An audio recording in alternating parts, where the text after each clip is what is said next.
Have you ever clicked a button on a website and instantly seen something happen? Or wondered how JavaScript handles actions like API calls, timer, or user events without freezing the page? So, the answer often involves something we call as callbacks. So, hello friends, welcome back to our channel Dev Smash. So, in this video, we will understand what callbacks are, why they are important in JavaScript, and how they work with real world examples. Okay. So first of all, we will go with say what is callback. Okay. What is callback? So simplest definition of a callback is, so you can say a callback is a function passed as an argument to other function. Okay, simplest definition. If a function is being passed to other function as an argument, we will call this as a callback. Okay, we will call this callback. So let's break that down. Okay, so in JavaScript what happens is functions are treated as variables. Okay, here I'm writing, so functions are treated as variables. Okay, and that means we can pass functions into another function. Okay, store them inside variables and execute them whenever needed. Okay, so let me write a basic example. So I have a function, say greet. Okay, function called greet, and what it takes name and a callback function. Okay, and a function. This takes two argument, a name variable and a callback function or a function. And here I write console.log. Okay, I'm say hello, and here I write name. Okay, so I have created a greet function which will take two arguments, a name and a callback. Okay, this callback will be a function. Okay, and after consoling I simply call this callback. Okay, and now I created another function and say its name is say hi. Okay, say hi, and you simply write it console.log, and I write hi. Okay, so let me now call the greet function, and in the greet I pass the smash as name and this say hi function as a callback. Okay, so let me run it. Oh sorry, so it's, we make it high. Okay, so yeah, see, so hello dev smash and hi. Okay, so here the greet function, let me clear it up. Here the greet function accept two parameters. Okay, a name and a function, callback function. So first it prints hello dev smash. Okay, then it executed the callback function. It executes the callback function using the callback parenthesis, this one. Okay, so after greeting, so the say hi function will simply run automatically because you have passed this as a callback function. Okay, so this say hi behaves like a callback function here. Okay, and this is the simplest example of a callback. Okay, so next thing is why it's useful.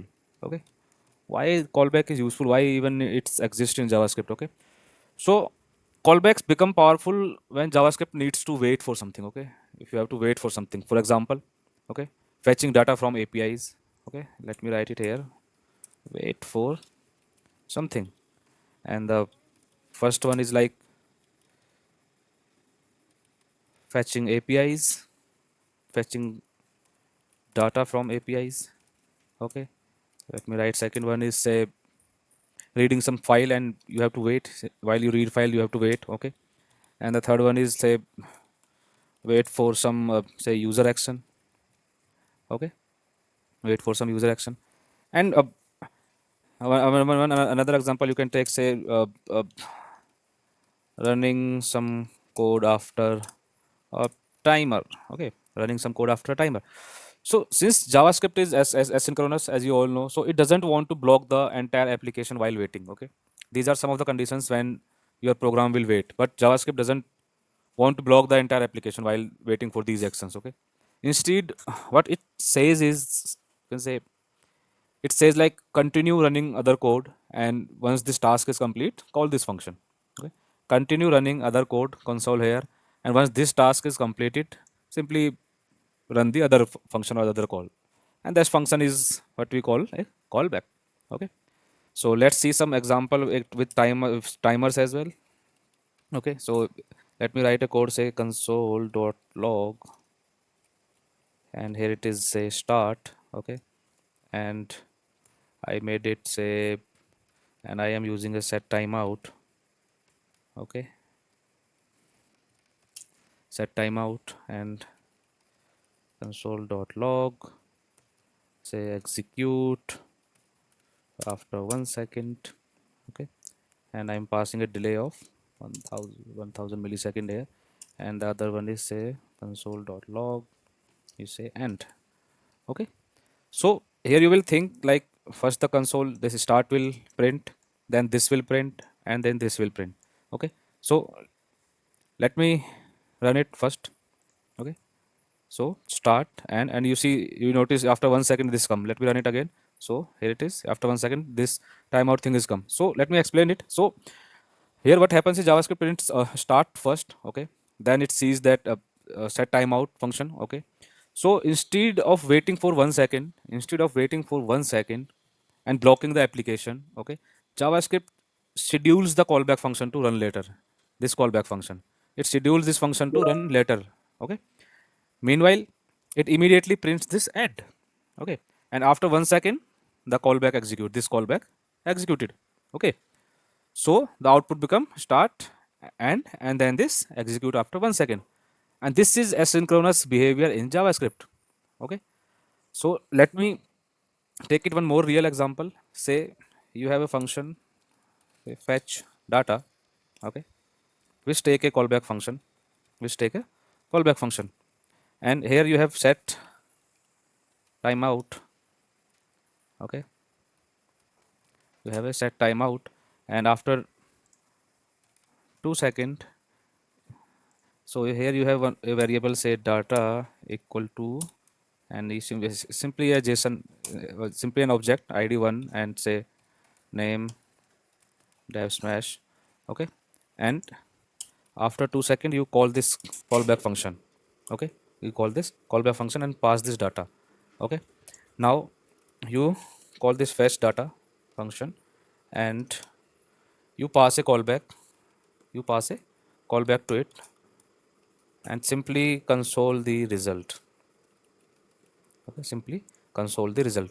So first understand this code. Okay, so imagine this fetch data fetches data from a server. Okay, this fetch data is fetching data from a server takes its time to respond. The time is set 2 second. Okay, then this time is server taking.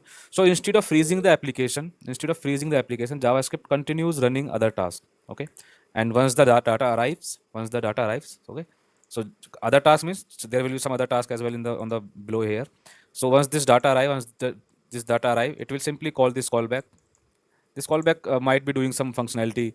Okay, and it will simply pass that data to the callback function, and this callback function will handle that response. Okay, say execute this. Okay, this we have consoled it, and this fetch data, you see, we are not consoling it, we are consoling it in the callback function. So this pattern was heavily used uh, before promises and async await became popular. This callback thing. Okay, why we started using promises and async await? Because of the if a issue called callback hell. There was an issue called callback hell. So, but what is this callback hell? So when these callbacks are nested inside other callback repeatedly, okay, there are multiple callback functions. The code becomes difficult to read and maintain. Okay, and this is what we call a callback hell. Let me paste a code snippet here. Okay, say login user. There is a callback. This one. Okay, then for get profile, this is a callback. Get post, this is a callback. Get comment, this is a callback. So this become very difficult to read and manage. Okay, you see how this code keeps moving deeper and deeper. So this structure becomes confusing very quickly. Okay, so to solve this, JavaScript introduced promises and then later async await, which makes asynchronous code cleaner and easier to manage. Okay, yeah, so I guess that's enough for a this video. Now we will see some. Let's recap me. So a callback is a function. Callback is a function passed in an argument to other function. Okay, it executes later when needed. It executes later when needed. Okay, so callbacks are heavily used in asynchronous JavaScript. Like and common use cases include fetching data from APIs, reading file, wait for some user action, to run some code after a timer. Okay, and too many if there are too many callbacks, then we can this can lead to a callback hell, and we resolve it with the help of promises and async-await. So understanding callbacks is essential because they form the foundation of asynchronous JavaScript. Okay, yeah. So yeah, that's all for this video. If you like the video and uh, you understand callbacks clearly, okay, so make sure to like the video and subscribe for more videos. Okay, thank you and have a good day.